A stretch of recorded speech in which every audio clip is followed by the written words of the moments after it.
Boa noite. Boa noite. Gente, só viés ali falam boa noite, olha aí. Boa noite. Louvado seja o nosso Senhor Jesus Cristo. Ô glória. Amados, o tema dessa pregação de hoje é: sejais purificados pela água do Espírito Santo. E o interessante, meus irmãos, como nós falamos de água do Espírito Santo, isso me recorda de uma palavra que se chama efusão do Espírito Santo. E por quê? Porque a palavra efusão significa derramamento. E eu quero dizer para você uma coisa, meu irmão.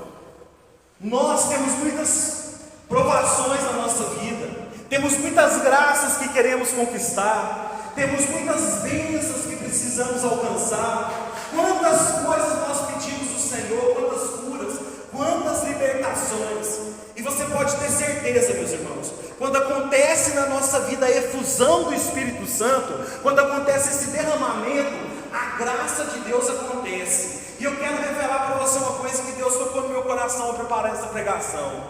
Deus, essa noite, Ele não quer derramar uma chuvinha de graça só na nossa vida, não.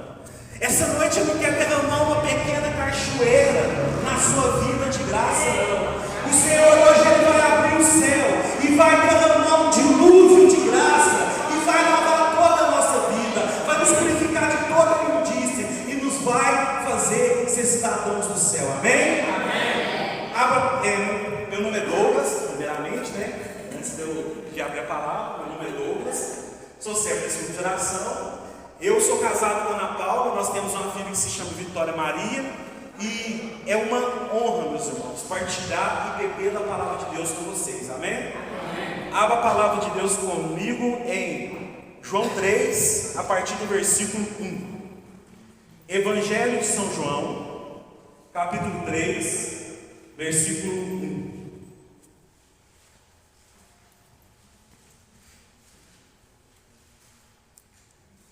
Amém? Amém. Misericórdia. Só um minutinho, tem uns irmãos ainda.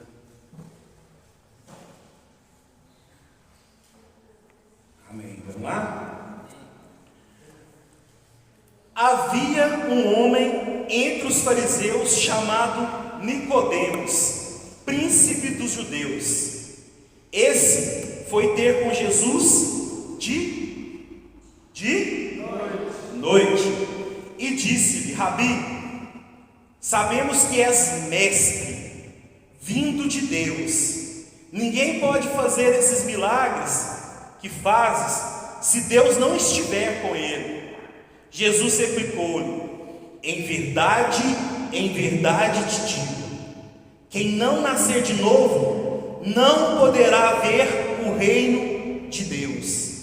Nicodemos perguntou-lhe: como pode um homem nascer sendo velho? Porventura pode tornar-se a entrar no seio de sua mãe e nascer pela segunda vez? Respondeu-lhe Jesus: em verdade vos digo, quem não renascer da água e do Espírito não poderá entrar no reino de Deus. O que nasce da carne é carne, o que nasce do Espírito é Espírito. Não te maravilheis de que eu te tenha dito: é necessário nascer de novo. O vento sopra aonde quer, só se ouve o ruído, mas não sabe de onde vem nem para onde vai. Assim é todo aquele que nasceu do Espírito, replicou Nicodemos. Como se pode fazer isso? Disse Jesus: és doutor em Israel e ignora essas coisas? Em verdade vos digo, dizemos o que sabemos e damos testemunhos do que vimos, mas não recebeis o nosso testemunho. Se vos tenho falado das coisas terrenas, veja bem, se vos tenho falado das coisas terrenas, e vós não me credes, como creieis se vos falar das coisas celestiais? Palavras da salvação. Vamos dar uma salva de palmas para a palavra de Deus. Opa!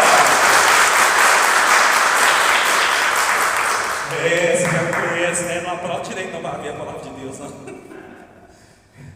Isso mesmo, irmãos. Amados, essa palavra ela é muito forte, né? Como toda a Sagrada Escritura é poderosa, essa palavra é uma palavra muito poderosa, porque ela vem falar de um relato muito importante. Logo ali no começo do Evangelho de São João, já vem ter com Jesus um homem chamado Nicodemos. O nome Nicodemos, né? Um dos significados é conquistador do povo. E Nicodemos, ele era um homem muito importante entre os judeus. Ele era tão importante que ele era um príncipe, né? Chamado príncipe dos judeus. Ele era fariseu e ele era membro do Sinédrio. Ele era tão importante, gente, que o Sinédrio, né, ele era formado apenas por 71 pessoas. Olha como é que era um homem importante. E se nós formos lendo a palavra de Deus mesmo no Evangelho de João, vai revelar que Nicodemos era um homem rico, porque fala de Nicodemos mais para frente no Evangelho, de tão importante que Nicodemos era. E esse Nicodemos, por ser importante assim, esse é um dos motivos de Nicodemos ter ido ter com Jesus de noite, porque ele não queria, um dos motivos, tá, gente? Não é o essencial para essa palavra, mas é um dos. Ele não queria ser vinculado com Jesus, com aqueles que seguiam Jesus, por causa dos status que ele tinha no meio dos judeus. E aí, meus irmãos, Nicodemos sendo tão importante, sendo um homem de Deus, e vou falar mais, sendo fariseu era o doutor da palavra de Deus. Os fariseus, eles conheciam a palavra de Deus, capaz que muitos fariseus ali se rasgassem a Torá e se escreviam tudo de novo, porque eles estudavam muito a palavra de Deus, liam muito a palavra de Deus, eles andavam com vestes, com a palavra de Deus escritas nela, com faixas escritas a palavra de Deus, de tão que esses homens eles eram, né, dedicados à palavra de Deus, pelo menos ao estudo da palavra de Deus. Era um homem que vivia no templo, que vivia na igreja, habitava na igreja. Porém Jesus vira para ele e fala com ele assim: aquele que não nascer de novo não herdará o reino dos céus. E por que Jesus vira para um homem que era um homem de igreja e fala isso? Porque aquele homem, meus irmãos, ele não foi ter a noite com Jesus, não só por causa dos status dele, não. O Evangelho de João, ele mostra essa questão de estar à noite com uma cegueira espiritual. E a cegueira espiritual de Nicodemos era tão forte, que um homem tão inteligente, tão conhecedor da palavra de Deus, porque, né, não adiantava só estudar, ele era um homem inteligente. Ele não era qualquer um, era o príncipe dos judeus. Ele não era só um dos 71 do Sinédrio, ele era um príncipe dos judeus. E esse homem, meus irmãos, ele não entendeu o que Jesus falou, porque Jesus ele usa uma palavra no grego, quando ele vai falar de novo, nascer, de novo, que essa palavra ela se fala anoder. E essa palavra anoder, ela tem dois significados. Ela tem o significado de novo e do alto. E Jesus, no tom que ele falou com aquele homem, ele não falou com ele de nascer de novo, de entrar na barriga da mãe e voltar a nascer. Ele falou: aquele que não nascer do alto não herdará o reino dos céus. Aquele homem estava com a visão obscurecida, meus amados. E sabe o que acontece? Muitas vezes, muitos de nós, muitos daqueles irmãos nossos que estão lá em casa, vivemos com essa visão obscurecida. Às vezes nós até viemos na igreja, mas nós temos uma visão obscurecida. Nós não temos uma visão espiritual da vida. Nós temos uma visão somente carnal. Nós levamos uma vida de qualquer jeito. Eu não estou falando que não é para vir, não. Nós viemos no grupo de oração, bebemos da graça e saímos dessa porta para fora, acabou Deus. Nós até pensamos em Deus, respeitamos Deus e às vezes até falamos de Deus, mas viver Deus que nada. Eu não estou apontando o dedo para ninguém, porque eu não conheço a vida de ninguém aqui. Mas, gente, o povo está com a visão tão obscurecida de Deus, tão cego. Esses dias eu saí na porta, eu estava lá dentro, lá de casa, lá descansando. Na hora que eu saí na porta assim, lá na frente estava tocando a música, agacha, agacha, agacha. Pelo amor de Deus, gente, vai pro inferno o trem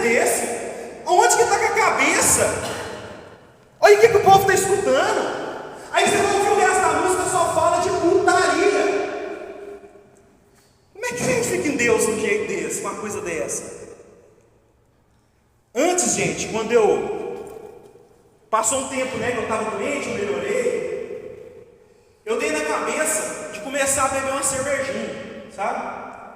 E aí eu bebi uma cervejinha, eu não gostava de ficar tonto, né? Aliás, eu não gosto. Uma das piores coisas que eu sofri era ficar tonto quando eu fiquei doente. E aí o que aconteceu? Foi passando o tempo, eu voltei para o grupo de oração e continuei bebendo a cervejinha, sabe? Daí eu pensei comigo, não tem problema não tem pecado nisso não. Não tem pecado beber uma cervejinha não. Porém, chegou na quaresma, eu falei assim, eu vou ficar essa quaresma sem beber. Eu estou falando cervejinha, né, gente? Beber bebida alcoólica, eu estava bebendo bebida alcoólica, não é só cerveja, né? Eu falei assim, na hora que eu falei que eu ia ficar a quaresma sem beber, gente, me deu uma dor tão grande, parecia que estava arrancando a melhor coisa da minha vida. Eu falei, o quê? Eu estou virando escravo dessa desgraça. Nunca mais eu bebo na minha vida. Por quê, meus irmãos? Pode até não ser pecado, igual muitos falam, beber uma cervejinha, não. Só que a palavra de Deus, ela vai ensinar para nós, em 1 Coríntios capítulo 6, versículo 2. Tudo me é lícito, mas nem tudo me convém. Nem tudo que nós não devemos fazer, nós não devemos fazer porque é pecado. Às vezes nós não devemos fazer porque aquilo vai nos escravizar, porque aquilo vai nos levar a um caminho que não é bom. Porque Deus sabia que eu ia voltar a pregar a palavra, e o dia que eu pregasse uma pessoa que tivesse uma polícia, como é que eu ia pregar e falar para ela a verdade, e como é que ela ia se converter? Ela ia chegar e falar, esse aí bebe mais que eu? Daí, meus irmãos, vocês veem como é que a gente tem que ter uma visão espiritual das coisas. Eu tinha um joguinho instalado no meu celular, e esse joguinho era um joguinho bom demais, ele é bom. Toda brechinha que eu tinha, eu estava jogando. Sabe o que estava acontecendo? Eu não estava dando conta de rezar meu rosário todo dia. Não estou falando terço, não, terço eu rezava. Tinha dia que eu não estava com conta de rezar meu rosário, não, gente. Daí Deus, Ele falou para mim assim, renuncia o joguinho. Com toda a dor do meu coração, eu fui lá e deletei o joguinho do meu celular. A partir desse dia, eu nunca mais deixei de rezar o rosário. Sabe por quê? É pecado jogar um joguinho? É, gente, pode falar. Vocês acham que é pecado jogar um joguinho? Não é não. Só que a palavra de Deus, ela vai ensinar em Gálatas 5, 24. Os que são de Jesus crucificaram sua carne com suas paixões e concupiscências. E por que eu estou falando dessas coisas, meus irmãos? Porque quando eu comecei a voltar no grupo de oração, eu comecei a clamar o Espírito Santo. E Deus, Ele foi me envolvendo com a graça dEle. E eu fui sentindo o desejo, a necessidade de viver espiritualmente. Nós temos que viver espiritualmente, meus irmãos. Nós não podemos viver de qualquer jeito, sabe por quê? Porque nós somos seres espirituais.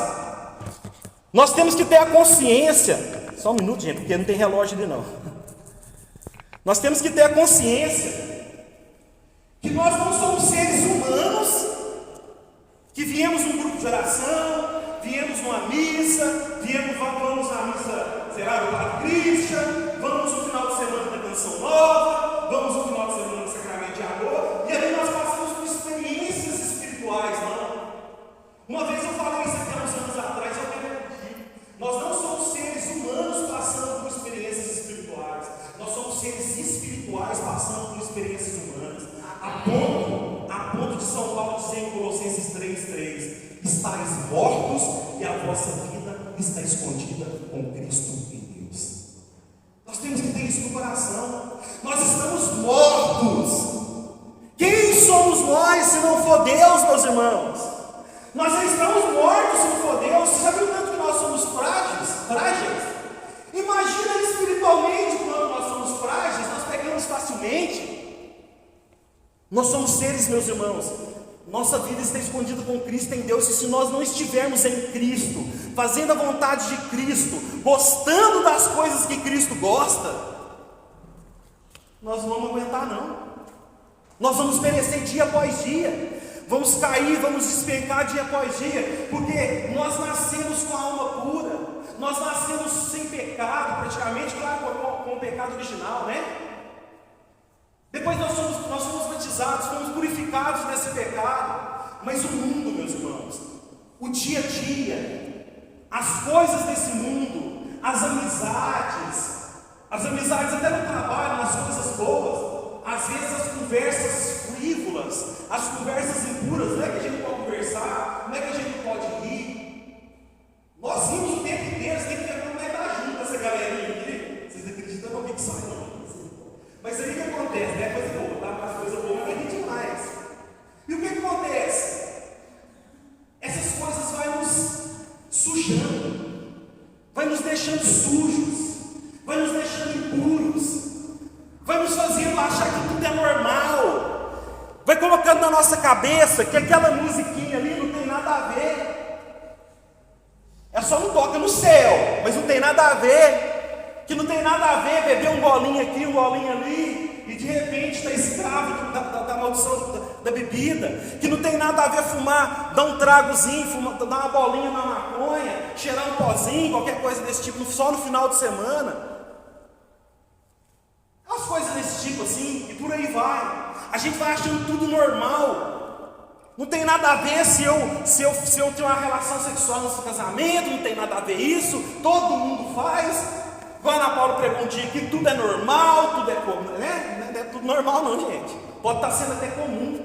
A gente vai tratando essas coisas com a normalidade. Com uma normalidade. O mundo vai nos convencendo que o pecado não tem nada a ver, que o mal não tem nada a ver. E aí, Douglas, como é que eu faço? O que nós podemos fazer, meus irmãos? Nós vamos ficar nessa? Eu tenho certeza que você não vem nesse grupo de oração à toa. Eu não estou aqui, meus irmãos, para apontar dedo na sua cara, não. Tá certo que eu sei que teve gente que ficou até com raiva de quando eu falei de algumas coisas aqui, não tem problema não. Santo Agostinho fala que quem fala a verdade atrai inimizade, mas não tem problema não. Eu sou amigo de Jesus e Ele é o caminho, a verdade e a vida.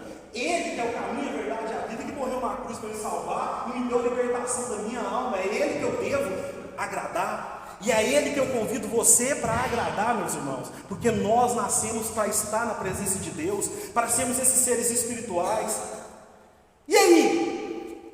Como é que nós vamos fazer para nos purificar? Como que eu faço para ser um ser espiritual? É simplesmente tomar a decisão de não fazer isso, não fazer aquilo, não fazer aquilo outro? O que você acha? Você acha que é bem assim? Você acha que é uma iniciativa somente sua? Eu quero dizer uma coisa boa. Deus puxou na sua orelha agora, puxou? Mas eu quero dizer uma coisa boa. Deus quer te fazer um elogio. O primeiro passo você deu, você veio aqui. Você se colocou em oração. Nós nos colocamos em oração. Esse passo nós podemos dar. Até aqui, ó. Até onde a nossa mão vai, nós temos que fazer. Mas eu quero dizer para você, meus irmãos. Jesus, ele falou para Nicodemos o que ele devia fazer. E ele falou: aquele que não nascer da água e do Espírito, não entrará ao reino dos céus. Aí ele já deu mais uma chave. Nós precisamos nascer da água e do Espírito. Gente, é Deus, é o nome dele, é quem? Espírito. Nós precisamos nascer da água e do Espírito. Meus irmãos, Jesus, Deus, ele já sabia desde o princípio. Desde o Antigo Testamento, Deus já sabia que nós não daríamos conta sozinhos. Nós, eu e você, não dá conta de ser santo sozinho. Nós não dá conta de nos salvar sozinhos. Nós não damos conta de ser puros sozinhos, de nos purificar por nós mesmos. Não é igual entrar debaixo do chuveiro e molhar, não. Não é simplesmente assim, não. Deus sabia disso tanto no Antigo Testamento que Ele mandava todo tipo de milagre para aquele povo. Deus mandava todo tipo de castigo para aquele povo. E o povo não emendava, o povo não vivia santidade lá, não vivia. E aí o que Deus faz? Lá em Ezequiel, no capítulo 36, versículo 25, Deus vai dar a solução. Ele já falou assim: já sei, derramarei sobre vós águas puras, que vos purificarão de todas as vossas imundícies. Vos darei um coração novo, e vos darei um espírito novo. Arrancarei do vosso peito o coração de pedra e colocarei o coração de carne. Dentro de vós meterei o meu Santo Espírito,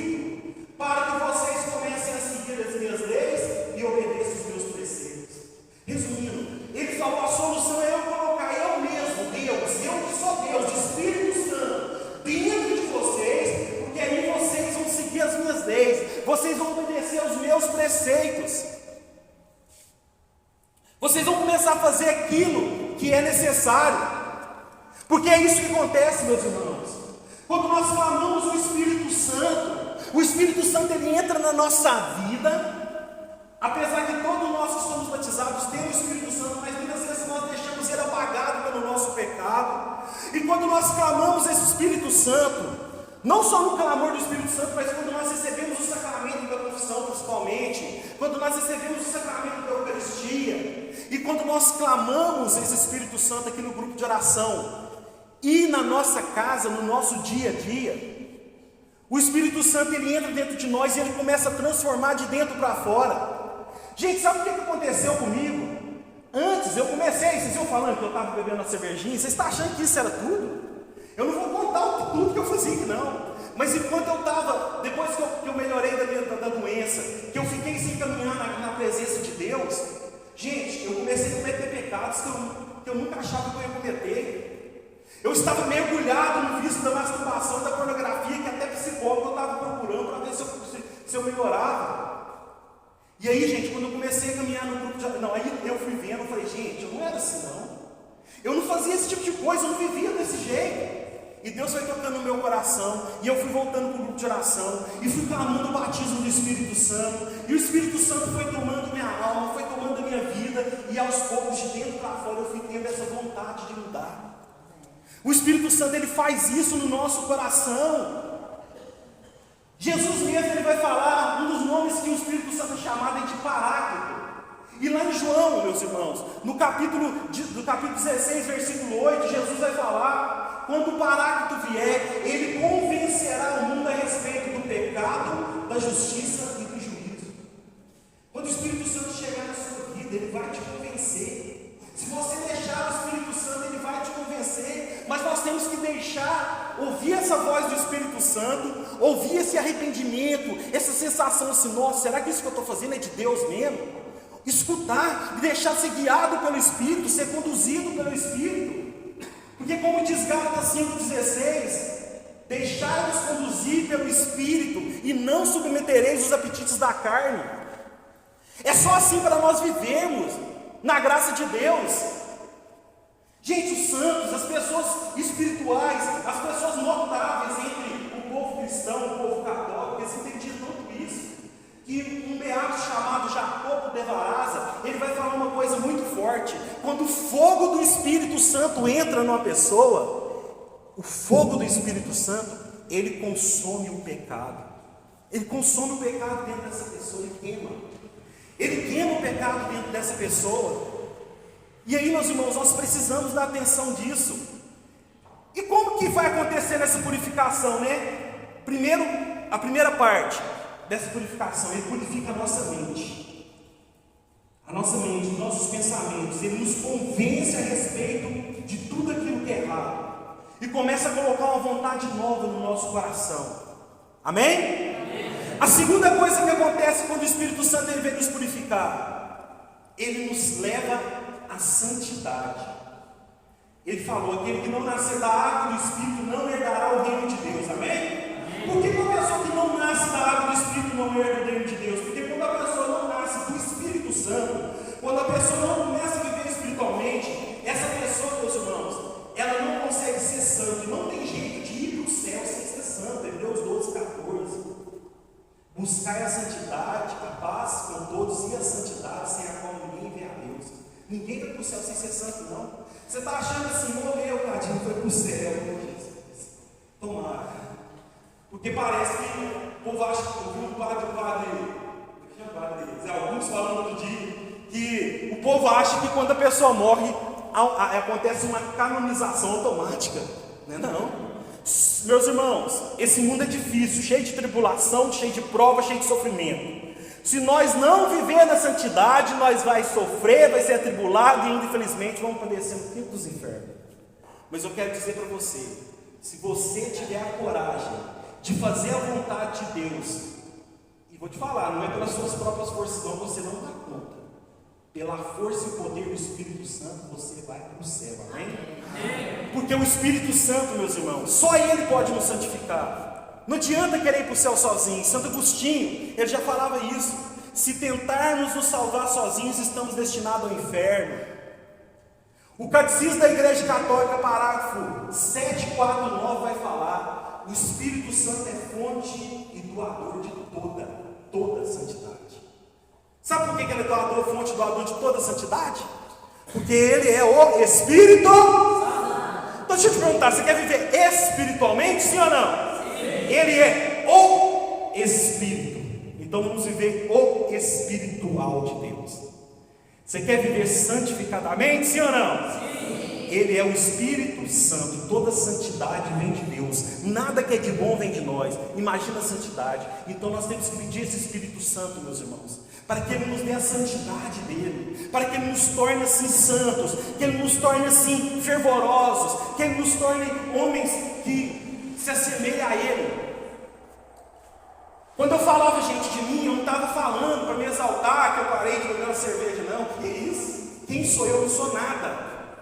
Ontem o Marcelo estava contando a historinha. São Felipe Neto estava parado lá pregando, aí passou uma carruagem cheia de presos.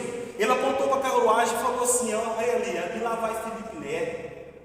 Se não fosse a graça de Deus na minha vida, se não fosse a graça de Deus na nossa vida, na minha vida, nós não seríamos nada. Nada que eu estou vivendo hoje, alegria, gente. Eu estou vivendo um momento de alegria tão grande que eu nunca vivi na minha vida nesses tempos, por causa da busca da vida de oração, por causa da efusão do Espírito Santo. E a alegria de fazer a vontade de Deus, de renunciar essas coisas. Tem hora que eu estou lá, aquela hora que era a hora de jogar o joguinho, tem hora que dói, às vezes eu até rezei no rosário. Mas Deus pediu para parar, eu parei, nem pecado é, mas Ele mandou, Ele é meu Deus, a minha alegria é fazer a vontade de Deus, ainda que dói. Amém. Gente, isso é coisa de doido, não é? Mas eu quero dizer para você, doido é quem não salva a alma deles. Eu não vou citar mais vida de santo aqui não, porque se você não salvar a sua alma, você que é doido. E às vezes esses pequenos atos de sacrifício é que não vai levando à perfeição. E para finalizar, finalizando, meus irmãos, o Espírito Santo, ele não é algo tão simples para nós só de vez em quando pedir esse Espírito Santo, não. Se o Espírito Santo ele é tão poderoso, Ele é Deus, Ele nos dá a oportunidade de clamarmos Ele mesmo para estar na nossa vida, para estar na nossa alma. Ele é aquele que tem poder de nos transformar, de nos santificar. Porque vai chegar uma hora, meus irmãos, vai chegar uma hora que você não vai ficar bravo na hora que o Douglas pregar e falar mal de algumas coisas, não. Você vai ficar feliz, você vai ficar vibrando por dentro, porque você sabe que essa é a verdade, porque você já experimentou essa vida ruim e agora você vai estar vivendo uma vida boa. Se é assim, meus irmãos, nós devemos clamar o Espírito Santo uma vez por mês? Uma vez por semana? Nós temos que clamar esse Espírito Santo todo dia. Nós temos que desejar o Espírito Santo, meu irmão, minha irmã, o poderoso Espírito Santo, desejar toda hora, mas pelo menos clamar todo dia, porque é Ele que vai ser aquilo que nós necessitamos, meus irmãos. Eu fico vendo Santa Teresinha, aquela santa maravilhosa, já era santa, e ela ensinando para as irmãs, falando assim: o Espírito Santo tem que ser a vida dos vossos corações. E tem gente que olha para Santa Teresinha lá, a mulher pegava era fogo. São Francisco de Assis, o santo mais respeitado do mundo. Gente, ele é um dos homens mais respeitados do mundo, mais reconhecidos do mundo. Ele é reconhecido em muitas denominações, muitas religiões. Ele é bem falado até mesmo pelos ateus. Você tem ideia? Tanto que aquele homem fez a graça de Deus acontecer na vida da igreja. Tão importante ele é para a igreja. São Francisco de Assis, ele falava assim: antes de mais nada, ou seja, antes de qualquer coisa, devem os irmãos desejar e ter o Espírito Santo. Vocês entenderam isso? Antes de qualquer coisa, talvez até antes de abrir os olhos, antes de desejar viver mais um dia, você precisa desejar ser cheio do Espírito Santo, meus irmãos. porque o Espírito Santo ele é essencial para a nossa vida. E agora estou finalizando mesmo. Quando nós pegamos a palavra Espírito, lá no original do hebraico, está escrito ruach, e no grego, pneuma. E essa mesma palavra pneuma e ruach significa ar, sopro, vento, hálito. Quem aqui não precisa do ar para viver? Quem não precisa levantar a mão? Tem alguém que não respira? Então, meus irmãos, se nós precisamos do ar, do oxigênio, do ar para respirar, a vida da nossa alma precisa do ruach HaKodesh, que é o Espírito de Deus. O Espírito de Deus, ele é água viva, amém? Amém. Nós não vivemos sem água. Fica dias sem beber água para você ver. Vai até beber, mas vai sofrer. Imagina a sua alma sofrendo sem o Espírito Santo. A nossa alma sofrendo sem o Espírito Santo. E o problema é que o Espírito Santo ele está lá dentro, no meio, no centro da nossa alma, porque nós estamos no templo onde habita Deus. E o Espírito de Deus habita em nós. Só que ele está lá apagado, doido, para fazer a graça na nossa vida, mas nós não permitimos. E aí eu me lembro de uma coisa, a última pregação que eu fiz aqui foi do vaso, que nós somos vasos. E eu fico pensando, imagina um vaso com água e a água parada. Eu não vou falar aqui que a água parada está virgem, não, porque muita gente fala assim, né? Mas eu quero te perguntar uma coisa. Sabe, você já viu o que acontece quando a água está parada e cai sujeira em cima? O que acontece com a sujeira? A sujeira começa a decantar. Aí lá no fundo. E se ficar muitos anos ali, a sujeira começa a petrificar. Depois para limpar aquilo ali é difícil demais. Mas aí, meus irmãos, se for uma panela, e você colocar fogo ali debaixo e a água começar a ferver, aquela água vai começar a se purificar. Amém? Aquela água que talvez estava até contaminada, ela vai servir para beber. E tem mais. Quando nós clamamos, o Espírito Santo ele é derramado. E essa panela vai transbordando. E a sujeira vai saindo para fora, vai saindo toda a nossa sujeira. Por isso que quando nós somos batizados no Espírito Santo, nós começamos a largar as coisas do mundo, porque a sujeira vai saindo, e vai chegando ao ponto, irmão, que só tem água viva para sair. Daí as pessoas querem a sua oração, as pessoas vão querer estar perto de você, as pessoas mesmo te dando coceira, elas às vezes vão precisar de uma orientação para procurar você, porque ela vai ver que o Senhor está com você, vai ver que o Espírito Santo está jorrando de você, e você tem aquilo que eles precisam receber. Por isso, meus irmãos, eu te convido, a partir de agora, não é de hoje não, a partir desse momento nós vamos ficar de pé, amém? E a partir de agora nós não vamos mais abandonar o Espírito Santo, amém? Nós vamos clamar esse Espírito Santo todo dia na nossa vida, a todo momento.